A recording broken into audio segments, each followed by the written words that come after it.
ആത്മീയപുരുഷനാണ് ഗുരു, സൃഷ്ടാവാണ് ഈശ്വരൻ. പരിപാലനം ചെയ്ത് നിലനിർത്തുന്നത് മനുഷ്യനാണ്. അതുകൊണ്ടാണ് ഈ മൂന്ന് ഘടകവും ഒരേ നിലയിൽ നിൽക്കണം അതിൻ്റെ ഒരേ ഘടകത്തിലാണ് പോകുന്നത്.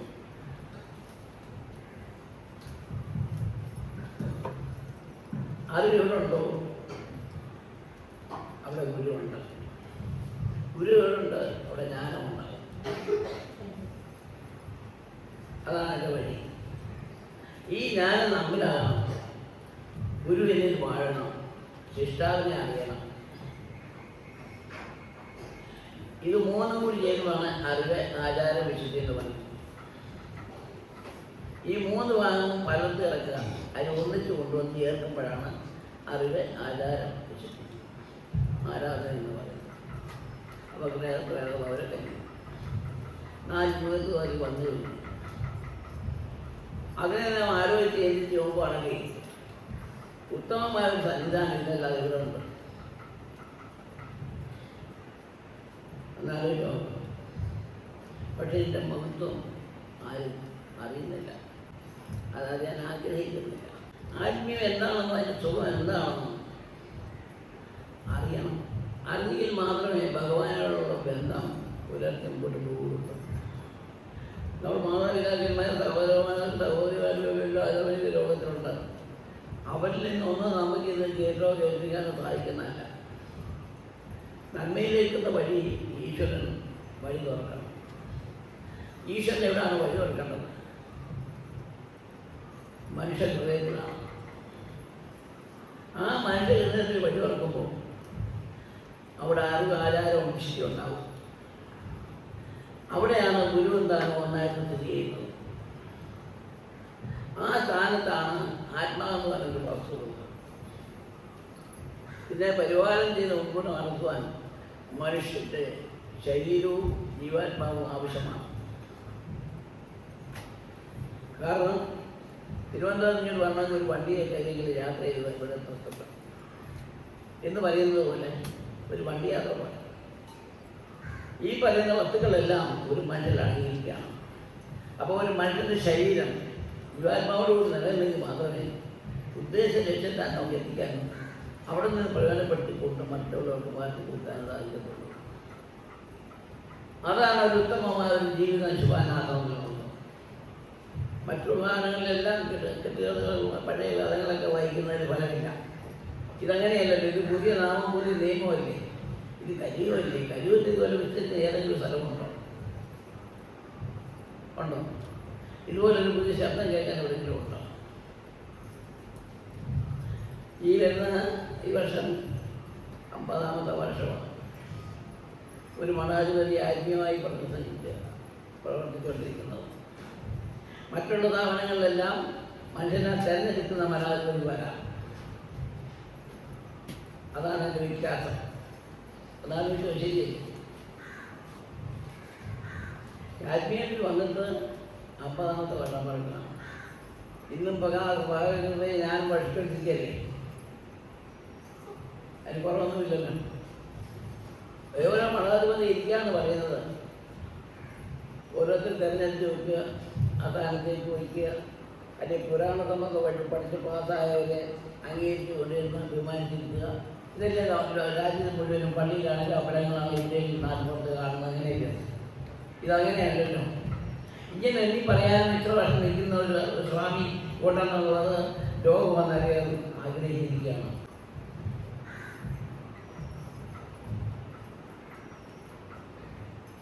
മനുഷ്യൻ്റെ ജീവിതത്തിൽ നാം എന്തെല്ലാം തെറ്റി പുകർത്തുന്നു അതെല്ലാം പ്രയാസം നഷ്ടമായി പോകുന്നതാണ്.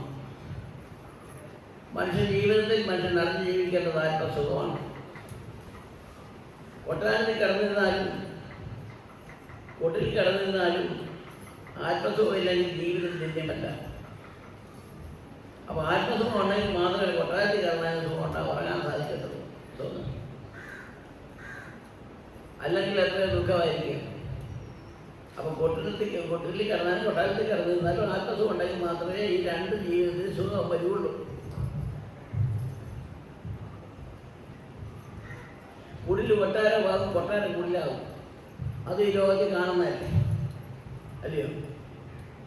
മനുഷ്യൻ്റെ മനസ്സിനോ ആത്മാവിനൊരു മാറ്റവുമില്ല.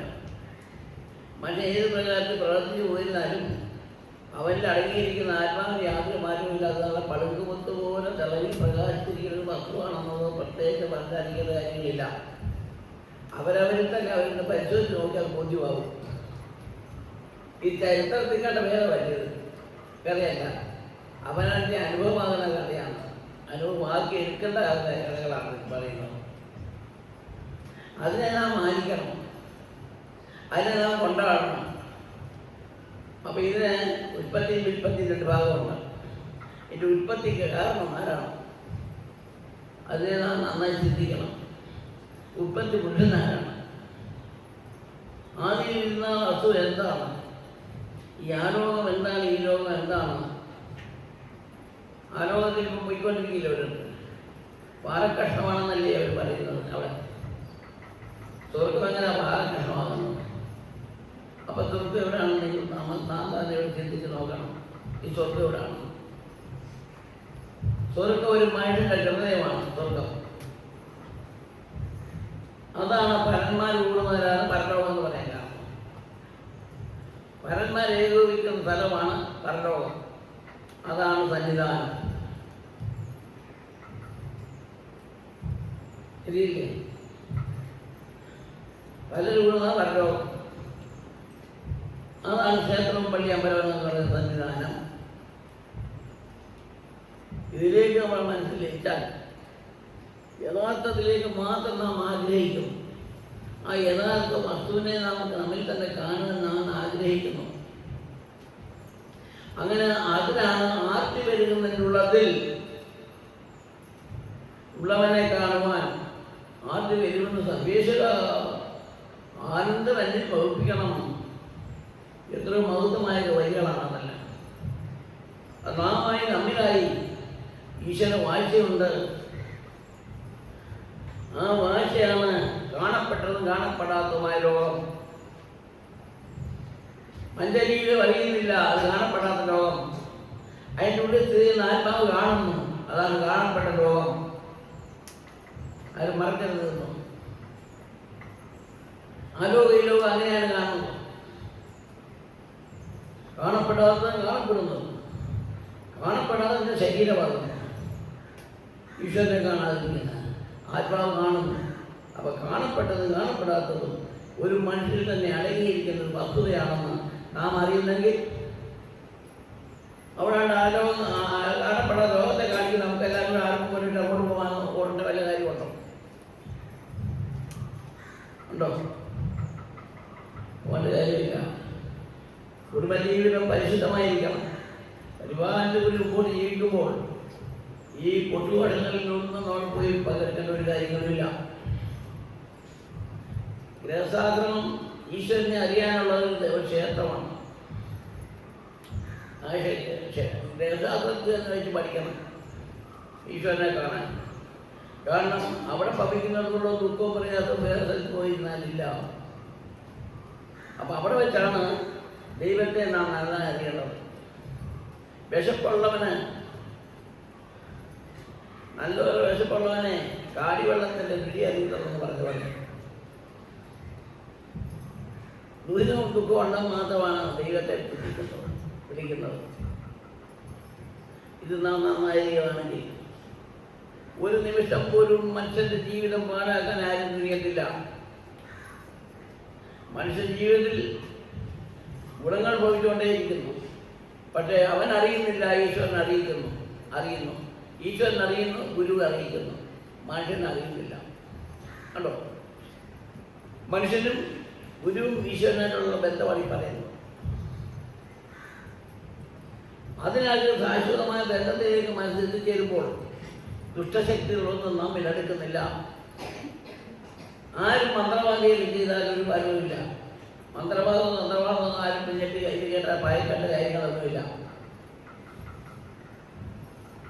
ആ മന്ത്രവാദികൾ പറഞ്ഞ അവർ വായിൽ നിന്ന് ദൂഷിച്ച ആ ശബ്ദം പുറത്ത് നമുക്ക് കളയുക എന്നുള്ളതാണ്. അത് മറ്റാർക്കും ദോഷമുണ്ടാകുന്നില്ല. അത് അവൻ്റെ നന്മയാണ്. ആയതിനാൽ നമ്മിൽ വെച്ചിരിക്കുന്ന ഈ ചെയ്യുന്ന ശക്തി, ശുഭാന്റെ ശക്തി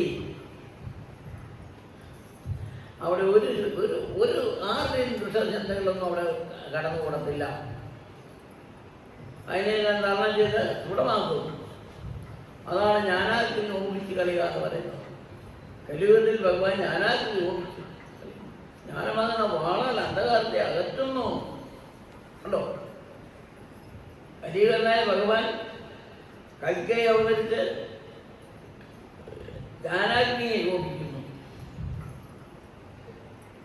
ജ്ഞാനമാകുന്ന വാളാൽ അന്ധകാരത്തെ അകറ്റു നിൽക്കുന്നു. ഉടൻ ചെയ്യുന്ന മനസ്സ് എപ്പോഴും മനസ്സിനെ ഒരേ ചിന്തയിലേക്ക് ഗ്രഹിക്കുന്നു. അവനാണ് പരിശുദ്ധനും പരിഭാവനമായിട്ടുള്ള ജീവിതത്തിൽ എൻ്റെ ഭഗവാനെ ഞാൻ കണ്ടു. രൂപനാമമില്ലാത്ത ഈശ്വരനെ പ്രകാശനാനുരൂപമായി അന്തരാത്മാവിൽ ഞാൻ കണ്ടിരിക്കുന്നു.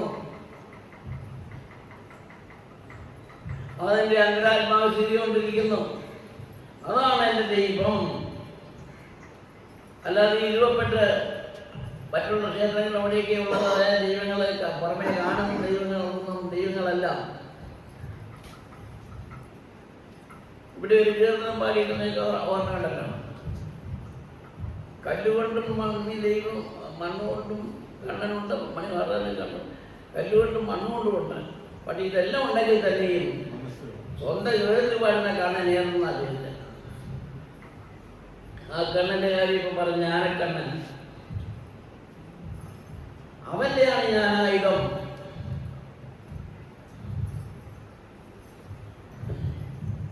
മഹാവിഷ്ണു സുദർശന ചക്രവായിച്ചെന്ന് പറഞ്ഞിരിക്കും, കുറ്റങ്ങളെ സംഭരിച്ചത്. ആ സുദർശന ശക്തിയാണ് ശുഭാനന്ദനെ കയ്യിലിരിക്കുന്നത് ജ്ഞാനാഗ്നി, ജ്ഞാനമാകുന്ന വാള്. പുരാണം ഇങ്ങനെ പറയുമ്പോൾ അതിനെ വ്യക്തിപരമായിട്ട് നമുക്ക് പറഞ്ഞ് ബോധ്യപ്പെടുത്താൻ സാധിക്കും. അതിന് പുരാണം പഠിക്കാനൊന്നും പോകണ്ട. യഥാർത്ഥം തെളിയുമ്പോൾ അതിൻ്റെ മറുവശം തെളിഞ്ഞ് വന്നോളും. അപ്പം നമ്മൾ വിളിച്ച് പറഞ്ഞിട്ടാൽ മതി. അപ്പം ഗ്രന്ഥവാനാണെങ്കിൽ അതെല്ലാം തിരിച്ചുമറിയാൻ സാധിക്കും. അങ്ങനെ പരിശുദ്ധവും പരിഭാവനമായ ജീവിതം ചെയ്യുവാൻ ഉത്തമമായ സന്നിധാനമാണ് ആലയാശ്രമം. ഇനിയുള്ള സമയങ്ങളിൽ ജന്മം പാഴാക്കാതെ സത്യത്തോട് ജീവിക്കുവാൻ സർവേശ്വരനെ അനുഗ്രഹിക്കുമാറാട്ടെ. ഉടയവന്റെ തിരുനടനം അകത്തള്ളേ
അതാണ് തന്റെ മഹത്വം ഭാഗ്യം സ്വന്തതയെ മറ്റുള്ളവരെ അറിയിക്കുവാൻ ശിക്ഷകളെ കൊണ്ട് മാത്രമേ സാധിക്കുള്ളൂ.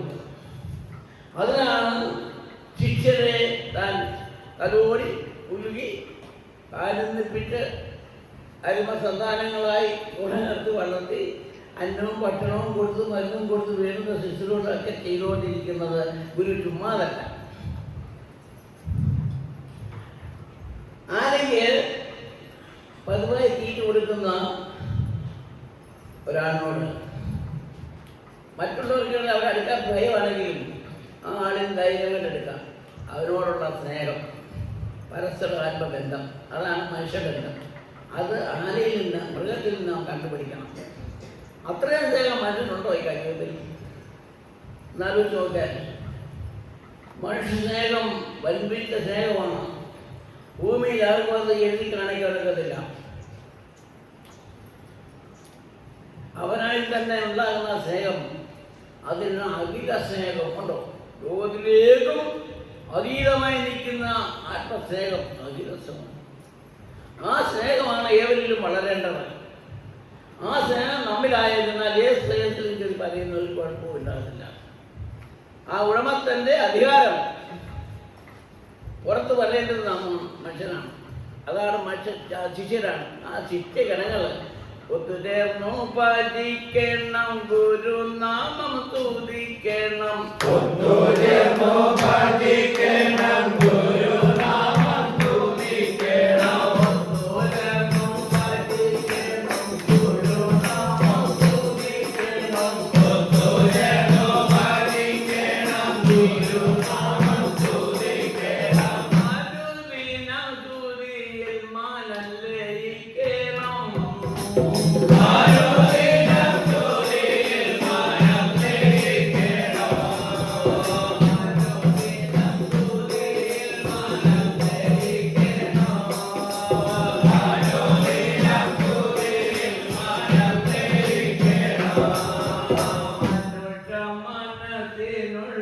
അതിസുഖം ഭവിക്കുമ്പോൾ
ബോധ്യപ്പെടുത്തി അറിയിക്കുന്ന മനസ്സിനെ.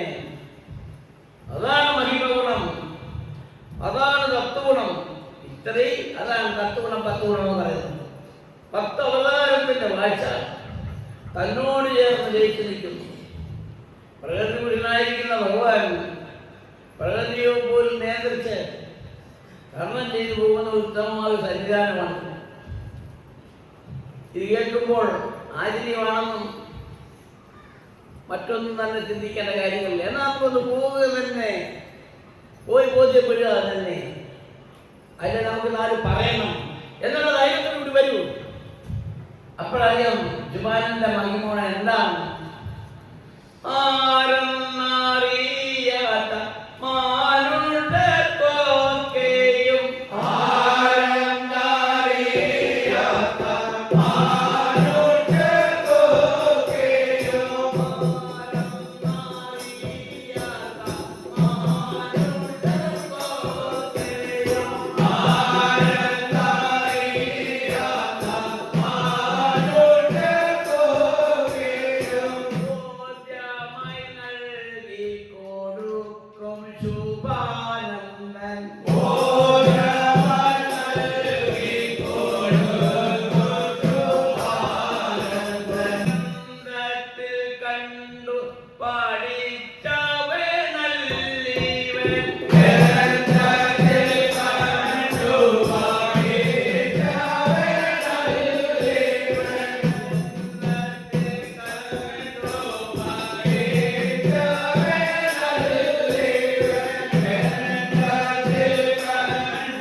നമസ്കാരം ദൈവമേ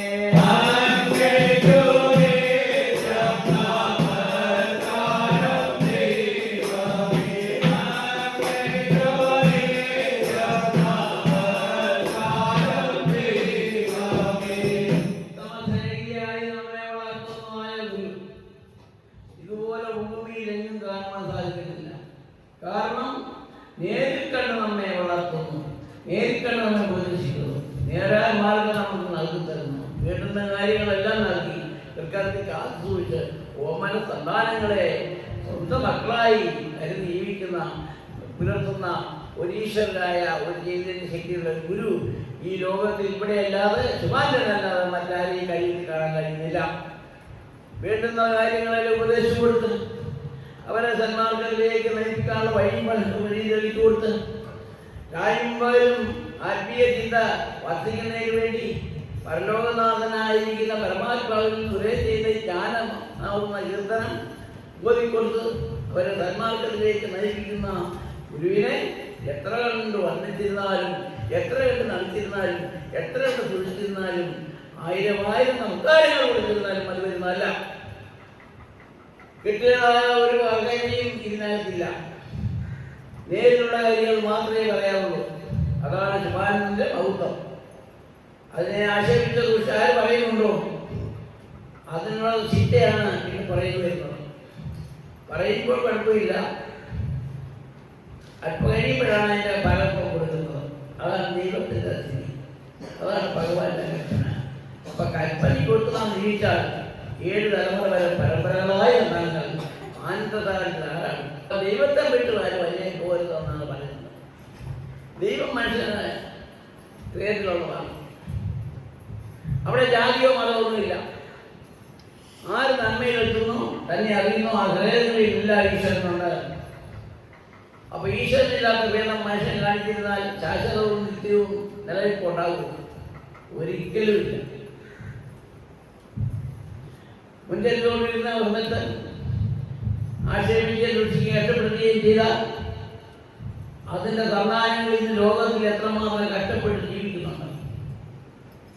അപ്പോഴറിഞ്ഞില്ലെങ്കിലും പുറമെയാണ് പിന്നെ അറിഞ്ഞുകൊണ്ടിരിക്കുന്നത്. അതിനെ നമുക്ക് പറയാൻ സാധിക്കുന്ന കാര്യങ്ങളാണ്.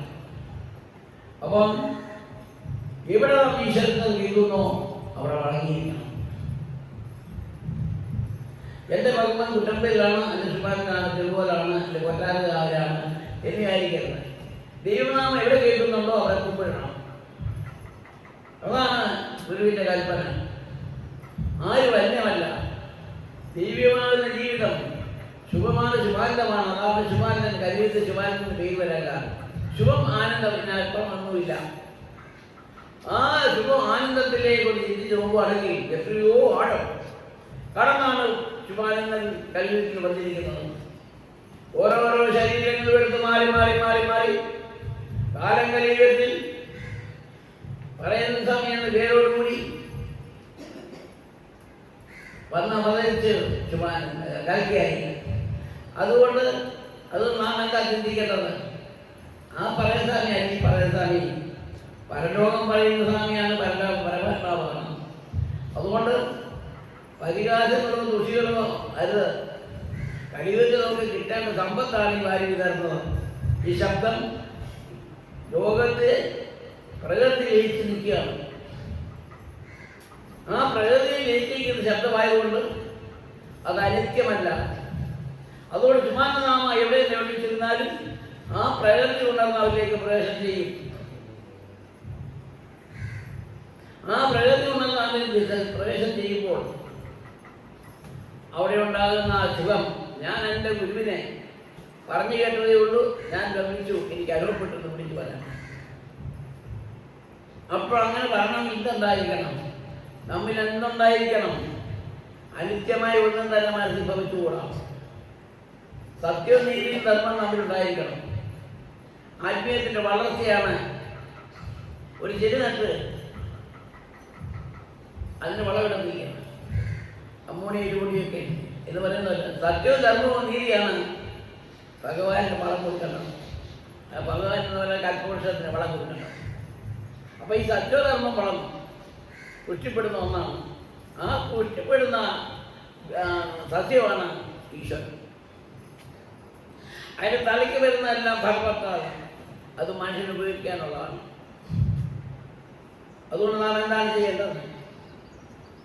മനുഷ്യജന്മമേ മറന്നു പോകരുതേ, മറക്കാതെ ഓർമ്മയിൽ വേണം. മനുഷ്യജന്മമേ മറന്നു പോകരുതേ, മറക്കാതെ ഓർമ്മയിൽ വേണം. ശുദ്ധി വന്നാൽ പകമേ കണ്ടീടാ,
Amen.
മരണം വരെയോ മറക്കയില്ലടിയേ മരണം വരെയോ മറക്കയില്ലടിയേ മരണം വരെയോ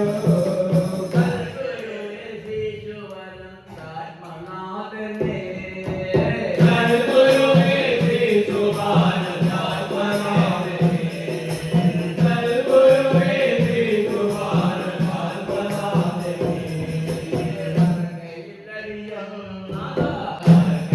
മറക്കയില്ലടിയേ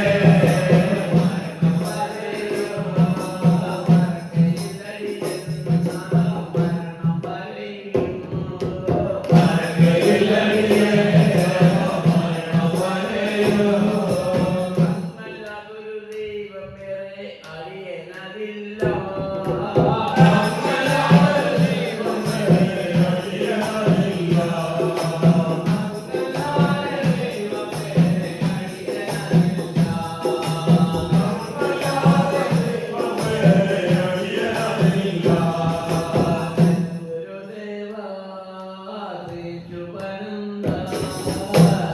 ഗുരുദേവാ ശ്രീസുഭാനന്ദ ഗുരുദേവാ ശ്രീസുഭാനന്ദ കൈവിടാതെ കരുതിക്കൊള്ളുക ഏഴകളല്ലേ കൈവിടാതെ കരുതിക്കൊള്ളുക ഏഴകളല്ലേ കൈവിടാതെ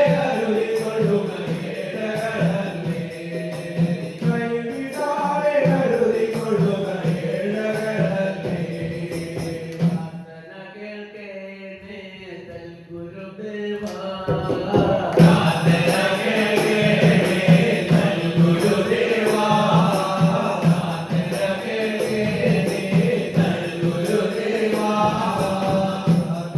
കേൾക്കണേ നൽഗുരുദേവാ